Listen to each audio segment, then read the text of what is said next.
آپ بتائیے شیزوفرینیا کیا ہے؟ اسکیزوفرینیا ایک ایسی بیماری ہے جس میں کئی قسموں کی علامتیں ہوتی ہیں اور یہ کئی قسموں پہ ہیں. It has many sub types. جی. تو ڈپینڈنگ کہ کون سی سب ٹائپ ہے اس کے بیسس کے اوپر ہم اس کو ڈائگنوز کرتے ہیں.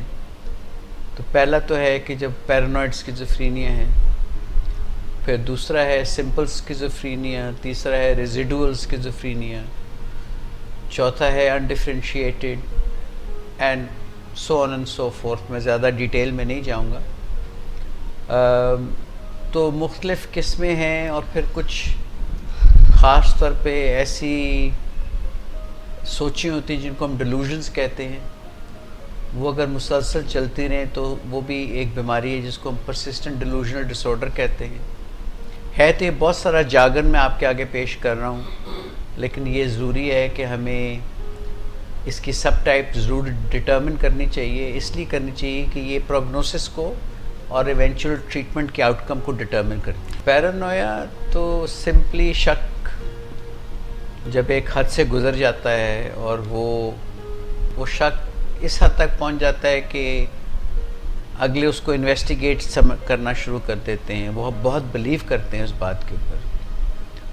اور رہا پروگنوسس کا مطلب ہے کہ بیماری کتنی جلدی ٹھیک ہو سکتی ہے، آیا ٹھیک ہوگی یا نہیں ہوگی، دوبارہ ایپیسوڈز ہونے کے چانسز ہیں یا نہیں ہیں. تو آؤٹ کم ڈٹرمن کرتی ہے پروگنوسس. عام حد تک شک تو ٹھیک ہے، ویجیلنس جسے کہتے ہیں، لیکن یہ ایک سرٹن تھریش ہولڈ کو کراس کر جاتا ہے. یعنی کہ مثال کے طور پہ اگر کوئی بیوی اپنے میاں پہ شک کرتی ہے تو وہ شاید کسی حد تک درست بھی ہو سکتا ہے میاں کو ایسی حرکتیں کر رہا ہو جس کا بیسس ہو شک کرنا. But people can go as far beyond as hiring ڈیٹیکٹیوز، sending those detectives after their husbands, checking their clothes.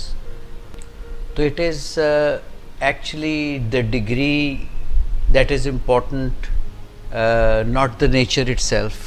تو شک تو ٹھیک ہے، لیکن ایک certain threshold کے بیونڈ شک جو ہے جی وہ بہت خطرناک ہے، اور اس کو ہم پیرانوئڈ ڈیلوژنس کہتے ہیں.